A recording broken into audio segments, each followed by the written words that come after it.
உலகெங்கும் உள்ள மெகா தொலைக்காட்சி நேயர்கள் அனைவருக்கும் உங்களுடைய வெல்னஸ் குருஜியுடைய அன்பான வணக்கங்கள். உணவு, நீர், காற்று, உடல் சுத்தி, மனோசுத்தி, ஆத்ம சுத்தி மற்றும் அபியாசம், ஆரோக்கியத்திற்கான 7 தூண்கள். இதில் உணவு அப்படிங்கிறதே இன்றைக்கு மிகப்பெரிய தூணாக இருக்கிறது, முதல் தூணாக இருக்கிறத பார்க்குறோம். உணவே மருந்து அப்படிங்கிற சித்தர்களுடைய கொள்கைகளுடைய அடிப்படையில் இன்றைக்கு உடலில் ஏற்படுகின்ற பெரும்பாலான நோய்களை தடுக்க, குணமான பிறகு ஏற்படுகின்ற பலவீனங்களை கூட மாற்ற இன்றைக்கு உணவு நமக்கு மிகப்பெரிய அரணாக, தூணாக, வழிகாட்டியாக இருக்கிறத பார்க்குறோம். அந்த வகையில் இன்றைக்கு தோல் நோய்கள், குறிப்பாக இன்றைக்கு விதவிதமான தோல் நோய்களை நாம் சந்திக்கிறோம். தலையில் ஏற்படுகின்ற பொடுகு, முகத்தில் ஏற்படுகின்ற முகப்பருக்கள், கழுத்தை சுற்றி ஏற்படுகின்ற கருநிறமான மாற்றம், கரும்புள்ளிகள், வெண்புள்ளிகள், அரிப்போடு ஏற்படுகின்ற படை நோய்கள், அரிப்பு இல்லாமல் ஏற்படுகின்ற படை நோய்கள், உதிர்ந்த திசுக்களாக தோலில் உடைந்து விழுகின்ற உதிர்ந்த திசுக்களாக இருக்கக்கூடியவை வரை நிறைய மாற்றங்களோடு நாம் இன்றைக்கு போராடி கொண்டிருக்கிறோம். சில நோய்கள் வந்த வேகத்திலே திரும்பி போகிறதும், சில நோய்கள் மீண்டும் மீண்டும் ஏற்பட்டு சிரமப்படுத்துவதையும், சில நோய்கள் தீராமலே இருந்து நம்மை கொன்று விடுவதையும் பார்க்கிறோம். அரிப்பை குறைக்க மருந்து, நிறமாற்றத்தை குறைக்க மருந்து, இன்றைக்கு தோல் நோய்களுக்கு காரணமாக இருக்கக்கூடிய உடலுடைய நோய் எதிர்ப்பு சக்தி மண்டலம் சார்ந்த சிரமங்களை குறைப்பதற்கான மருந்துன்னு விதவிதமான மருந்துகளோடு போராடக்கூடிய ஒரு நிலையில் தான் நம்ம இருந்து கொண்டிருக்கிறோம். அந்த வகையில் இன்றைக்கு எல்லா விதமான தோல் நோய்களையும் நீக்கக்கூடிய பூவரசன் வேர்பட்டை சுத்தி செய்ததும், பரங்கிப்பட்டையும் நெய்யும் சேர்த்து செய்யக்கூடிய ஒரு அழகான அருமருந்தை பற்றி தான் இன்றைக்கு உங்களோடு நான் பகிர்ந்து கொள்ளப் போகிறேன். பூவரசன் மரம் அப்படிங்கிறது பொதுவாகவே நம்ம கிராமங்களில், கலத்த மேடுகளில், நம்மளோட மேடு வரப்பு ஓரங்கள்லாம் வைக்கக்கூடிய ஒரு செடியாக நம்ம பார்க்குறோம். அழகான சிகப்பு நிற பூக்களை கொண்டு, கருப்பு நிறமான காய்களை கொண்டு வளரக்கூடிய மிகப்பெரிய அருமருந்துகளில் ஒன்றாக இந்த பூவரசன் மரம் இருக்கிறத நம்ம பார்க்குறோம். பூவரசன் மரம் பொதுவாகவே பெருங்குடலில் இருக்கக்கூடிய புழுக்களையும், கருப்பையில் இருக்கக்கூடிய புழுக்களையும் மட்டுமல்ல, உடலுக்கு வெளிப்புறமாக ஏற்படுகின்ற நிறைய வகையான புழுக்களையும், அதால் ஏற்படுகின்ற கிருமிகள் சார்ந்த தொற்றுக்களையும் நீக்கக்கூடிய ஒரு சிறந்த மருந்தாக இருக்கிறத நம்ம பார்க்கணும். கிராமங்களில் கூட இன்றைக்கு ஏதாவது அரிப்பு நோய் ஏற்படும் போது பூவரசன் இலையை எடுத்து நன்றாக அரைத்து விழுதாக மாற்றி, அது கூட கொஞ்சம் மஞ்சப்பொடியும் குப்பை மேனி இலை கொஞ்சம் சேர்த்து அரைத்து உடலில் ஊறுகின்ற நோயோ அல்லது அட்டிகேரியா சார்ந்த ஒவ்வாமை நோயோ ஏற்படும் போது பூசி ஒரு அரை மணி நேரம் 1 மணி நேரம் கழித்து குளிக்கச் செய்கின்ற ஒரு நிகழ்வாக இருக்கிறத நம்ம பார்ப்போம். அந்த மாதிரி செய்யும்போது பொறுக்க முடியாமல் ஏற்படுகின்ற அரிப்பு நோய் தீர்ந்து போய்விடுவதை பார்க்கலாம். பூவரசன் மரத்துடைய வேர்பட்டை அப்படிங்கிறது மேலிருந்தில்ல, பூமிக்கு கீழே இருந்து எடுக்கக்கூடிய ஒன்று. கிடைப்பதற்கு அரிதான வேர்களில் ஒன்றாக இந்த பூவரசன் வேர் இருக்கிறத பார்க்குறோம். அந்த வேருடைய பட்டையை மட்டும் எடுத்து உலர வைத்து சூரணம் செய்து, அந்த வேர்பட்டை 2 கிராம், பரங்கிப்பட்டை சூரணம் 2 கிராம், 300 மில்லி தண்ணீரில் இட்டு கொதிக்க வைத்து 100 மில்லியாக குறைத்து வடிகட்டி, அதோடு பசுவெண்ணெய் ஒரு தேக்கரண்டி கலந்து, இதை காலை ஒரு வேளை, மாலை ஒரு வேளை சாப்பிடும்போது உடலில் ஏற்படுகின்ற ரோகம், குறிப்பாக இன்றைக்கு சோரியாசிஸ் நோய்க்கு இது ஒரு மிகச்சிறந்த மருந்துன்னு சொல்லலாம். குறிப்பாக வாதம் சார்ந்த சோரியாசிஸ் சொல்லுவோம். வாதம் சார்ந்த சோரியாசிஸ்னால் என்ன ஆகும்? உடம்பெல்லாம் வறண்டு போயிருக்கும். அரிக்க அந்த இடத்துலேருந்து செதில்கள் உதிர்ந்து கொண்டே இருக்கும். எப்பொழுதுமே அதில் தண்ணீரோ சீழோ எதுவும் வடிவது இருக்காது. பரவுகின்ற வேகம் அதிகமாக இருக்கும். இன்றைக்கு இருக்கக்கூடியது 2 மாதம் கழித்து பார்த்தா இன்னும் 4 இடங்களில் இருக்கிறத பார்க்க முடியும். சிகிச்சை முடிந்து விட்டது, குணமாகி விட்டது அப்படின்னு நம்ம நிறுத்தணும்னா திருப்பி பார்த்தா இன்னொரு ஃபேஸ் ஆஃப் இந்த அரிப்புகள் வருவதை பார்க்க முடியும். அப்போ இது சார்ந்த சிரமங்களை நாம் மாற்ற, குணமாக்க என்ன செய்யணும் அப்படின்னு பார்க்கும்போது, அதற்கு இந்த பூவரசன் வேர்பட்டை, சுத்தி செய்த வேர்பட்டை, பொதுவாக பூவரசன் வேர்பட்டை அப்படிங்கிறது சிறந்த மருந்தாக இருந்தாலும் இதய துடிப்பை குறைக்கக்கூடிய ஒரு ஆற்றல் அதுக்கு இருக்கிறதுனால இந்த பூவரசன் வேர்பட்டையை ஒரு 500 கிராம் அளவுக்கு எடுத்து 1 லிட்டர் பாலும் 2 லிட்டர் தண்ணீரும் சேர்த்து நன்றாக அதில் ஆவி கட்டி எடுக்கக்கூடிய இந்த பூவரசன் வேர்பட்டை அந்த சூரணத்தை 2 கிராம் அளவுக்கு எடுத்து, அது கூட பரங்கிப்பட்டை சூரணம் 2 கிராம் அளவுக்கு எடுத்து 300 மில்லி தண்ணீரில் இட்டு கொதிக்க வைத்து வடிகட்டி, அதில் ஒரு கரண்டி பசு வெண்ணெயோ பசு நெய்யோ சேர்த்து காலை ஒரு வேளை மட்டும் உணவுக்கு முன்பு குறைந்தது 3 மண்டலங்கள் தொடர்ந்து சாப்பிடணும். இந்த மாதிரி சாப்பிடும்போது என்ன ஆகும்னா, உடலில் இருக்கக்கூடிய பித்தம் சார்ந்த காரணிகள், இரத்தத்தில் இருக்கக்கூடிய கழிவுகள் சார்ந்த, தொற்றுக்கள் சார்ந்த, அரிப்பை உண்டாக்கக்கூடிய அளவுக்கு உடலுடைய வெள்ளை அணுக்கள் சார்ந்த காரணிகள் ஏதாவது இருந்தால் அது கொஞ்சம் கொஞ்சமாக உடலை விட்டு குறைந்து போகிறதை நம்ம பார்க்க முடியும். வெரிகோஸ் வெயின் அப்படிங்கிறது மிகப்பெரிய நோய்.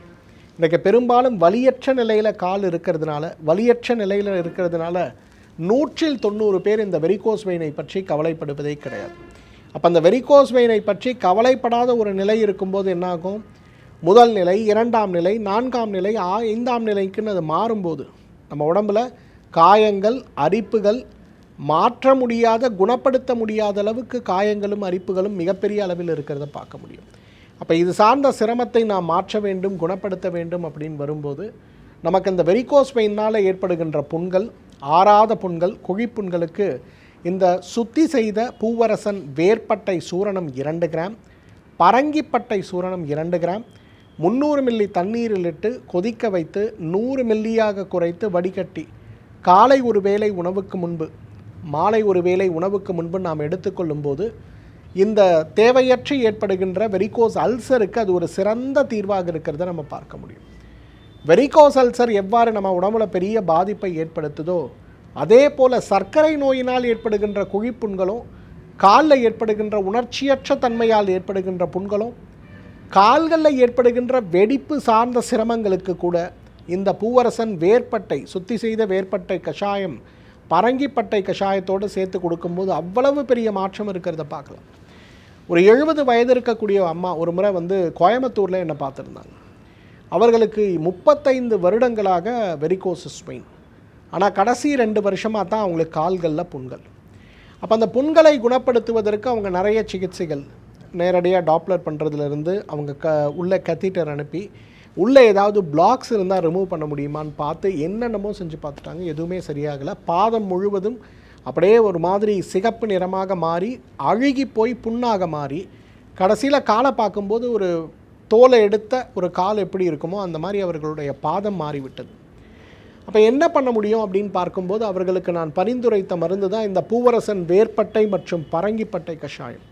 ஒவ்வொன்றையும் 2 கிராம் அளவுக்கு எடுத்து 300 மில்லி தண்ணீரில் இட்டு கொதிக்க வைத்து 100 மில்லியாக குறைத்து வடிகட்டி காலை ஒரு வேளை உணவுக்கு முன்பு, மாலை ஒரு வேளை உணவுக்கு முன்பு தொடர்ந்து ஒரு 6 மாத காலம் சாப்பிட்ட பிறகு இன்றைக்கு பார்த்திங்கன்னா அவங்க கால்களில் புண்களே கிடையாது, கம்ப்ளீட்டாக ஆறி போனதை நம்ம பார்க்கணும்.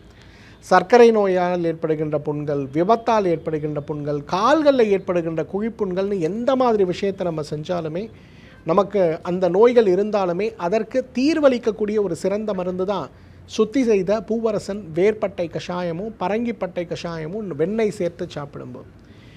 எந்த காரணமுமே இல்லாமல் கால்களில் ஏற்படுகின்ற புண்கள், குறிப்பாக ஆக்குபேஷனல் ஹசார்டுன்னு சொல்லிட்டு நெருப்பு அதிகமாக இருக்கக்கூடிய அல்லது விபத்து ஏற்படக்கூடிய வாய்ப்பு இருக்கக்கூடிய இடங்களில் நாம் வேலை செய்யும்போது நமக்கு அந்த இடத்தில் இருக்கக்கூடிய தோள்கள் பலவீனமாகும் போது, உடைந்து போகும்போது அந்த இடத்துல இரத்த கசிவோடு தோல் நோய் ஏற்படுவதை பார்க்கிறோம். இது ஆண்கள் பெண்கள் 2 பேருக்குமே ஏற்படலாம். அப்போ அந்த களிம்பாக மாற்றி அந்த இடத்துல ட்ரையாக இருக்குது, மாய்ஸ்சரைசர் யூஸ் பண்ணுங்கன்னு சொல்லி அதெல்லாம் யூஸ் பண்ணி பார்த்தா கூட பெரும்பாலும் நமக்கு அதில் பலன் கிடைப்பது கிடையாது. அப்போ அது சார்ந்த சிரமத்தை மாற்ற நம்ம என்ன செய்யணும் அப்படின்னு பார்த்தா, இந்த பூவரசன் வேர்ப்பட்டை சூரணம் சுத்தி செய்ததோட பரங்கிப்பட்டை சூரணம் 2 கிராம் அளவுக்கு எடுத்து 300 மில்லி தண்ணீரில் இட்டு கொதிக்க வைத்து 100 மில்லியாக குறைத்து வடிகட்டி காலை ஒரு வேளை உணவுக்கு முன்பு, மாலை ஒரு வேளை உணவுக்கு முன்புன்னு எடுக்கும்போது அவ்வளவு வேகமாக இந்த சர்க்கரை நோயால் ஏற்படுகின்ற குழிப்புண்கள் மாற்றமடைந்து விடுவதை நம்ம பார்க்க முடியும். இன்றைக்கு சர்க்கரை நோய் மட்டுமல்ல, இன்றைக்கு நிறைய பேருக்கு நடைபயிற்சி செய்யக்கூடிய பழக்கமே இல்லாமல் இருக்கிறதுனால, நடைபயிற்சி செய்யக்கூடிய பழக்கங்கள் இல்லாமல் இருக்கக்கூடிய ஒரு நிலையில் நாம் இருக்கிறதுனால நம்மில் நிறைய பேருக்கு கால்களுக்கு செல்லக்கூடிய இரத்த ஓட்டத்துடைய பலம் குறைந்து போகின்ற ஒரு நிலையும், இந்த நிலை ஏற்படும் போது அந்த இரத்த ஓட்டத்துடைய வேகமான தன்மையற்ற நிலையாக அது மாறும்போது கால்களில் குழிப்புண்கள் அது ஏற்படுவது போலவே செல்லுலைட்டிஸ்ன்னு சொல்லக்கூடிய ஒரு தொற்று ஏற்படுவதை பார்க்க முடியும். நல்லா பார்த்தோன்னா முட்டிக்கு கீழே ஏற்படுகின்ற தொற்று கால் வரை பரவி காலை சிவசிவென்று மாற்றி கால் யானைக்கால் போல் வீங்குகின்ற ஒரு நிலையை உருவாக்கி, அப்புறம் அந்த நிலையில் கொஞ்சம் அந்த உள்ளே இருக்கக்கூடிய நீரை எடுக்கக்கூடிய சிகிச்சைகள் செய்தாலும் கூட அப்பப்போ வருகிறது அப்பப்போ போகிறது அப்படிங்கிற மாதிரி நம்ம மிகப்பெரிய அளவில் சிரமத்துக்கு உள்ளாக்கி விடுவதை பார்க்கிறோம். அப்போ இது சார்ந்த சிரமங்களை நாம் மாற்ற வேண்டும் அப்படின்னு வரும்போது குறிப்பாக வெரிகோஸ் வெயின், வெரிகோஸ் உணர்ச்சி இருக்கக்கூடிய, உணர்ச்சி அற்று இருக்கக்கூடிய புண்கள், குழிப்புண்கள், ஆறாத புண்கள், நீண்ட காலமாக இருக்கக்கூடிய வெரிகோஸ் அல்சர் சார்ந்த சிரமங்கள் வரை இந்த சுத்தி செய்த பூவரசன் வேர்ப்பட்டையும் பரங்கிப்பட்டையும் 2 கிராம் அளவுக்கு எடுத்து 300 மில்லி தண்ணீரில் இட்டு கொதிக்க வைத்து 100 மில்லியாக குறைத்து வடிகட்டி காலை ஒரு வேளை உணவுக்கு முன்பு மாலை ஒரு வேளை உணவுக்கு முன்பு எடுக்கும்போது நம்முடைய உடலில் இருக்கக்கூடிய ரணம், புண், புரை, ஆறாத புண்கள் வரை தீர்ந்து விடுவதை பார்க்க முடியும். உடலுக்கு வெளியே ஏற்படுகின்ற இரத்த குழாய் பிரச்சனைகளையும் உடலுக்கு வெளியே ஏற்படுகின்ற காயங்களையும் கண்கூடாக நாம் பார்க்கிறோம். ஆனால் அதே உடம்புக்குள்ளே ஏற்படுதுன்னா ஒரு புற்றுநோயோட தாக்கத்தோடு நாம் போராடும்போது, இல்லை சர்க்கரை நோய் அதிகமாகி ஈரலுடைய செயல்பாடு குறைந்து விட்டதுன்னு நாம் போராடி கொண்டிருக்கும் போதெல்லாம் நமக்கு உட்புறமாகவும் காயங்களை ஆற்ற என்ன செய்ய வேண்டும்? குறிப்பாக inflammatory Powell disease, irritable Powell syndrome, ulcerative colitis சேர்ந்த நோய்களை குணப்படுத்த வேண்டும் வரும்போது இந்த பூவரசன் வேர்ப்பட்டை, பரங்கிப்பட்டை மற்றும் பசுவெண்ணெய் இது 3ம் சேர்ந்த கஷாயம் மிகச்சிறந்த அருமருந்துன்னு சொல்லலாம். நம்ம வீட்டு தோட்டத்திலே இருக்கக்கூடிய ஒரு சுலபமான தாவரம், ஆனால் இன்றைக்கு நம்முடைய ஆரோக்கியத்திற்கு அடிப்படையாக தேவைப்படுகின்ற மூலையாக இருக்கிறத பார்க்குறோம். பூவரசன் வேர்ப்பட்டை, பரங்கிப்பட்டை சூரணம் 2 கிராம் 300 மில்லி தண்ணீரில் இட்டு கொதிக்க வைத்து 100 மில்லியாக குறைத்து வடிகட்டி காலை ஒரு வேளை உணவுக்கு முன்பு மாலை ஒரு வேளை உணவுக்கு முன்பு சாப்பிடுகின்ற ஒரு வழக்கத்தை மட்டும் வைத்து கொண்டாலே நம்மாலும் ஆயுள் முழுவதும் ஆரோக்கியமாக வாழ்ந்திட முடியும். மீண்டும் மற்றொரு ஆரோக்கிய குறிப்போடு உங்களை சந்திக்கிறேன். அதுவரை உங்களிடமிருந்து விடைபெறுவது உங்களுடைய வெல்னஸ் குருஜி. நன்றி, வணக்கம்.